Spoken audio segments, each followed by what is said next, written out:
నిన్న చిత్తూరు జిల్లాలో జరిగిన సంఘటన ప్రజల మీద ప్రేమ అనుకోవాలా లేకపోతే డైవర్షన్ పాలిటిక్స్ అనుకోవాలా?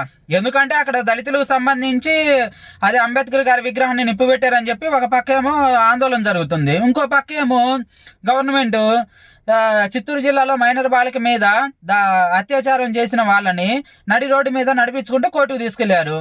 ఇందుట్లో మంచి చెడును కాసేపు తీసి పక్కన పెడితే ఒక ఆడపిల్ల మీద అలా దాడి చేసిన వాళ్ళకి అలాంటి పనిష్మెంట్ ఇవ్వటం చాలా వరకు కరెక్టే. ఇది కోర్టులు ఎంతవరకు యాక్సెప్ట్ చేస్తాయి, ఎంతవరకు ప్రజలు యాక్సెప్ట్ చేస్తారు అనేది ఇంకా అది వాళ్ళ ఇష్టం.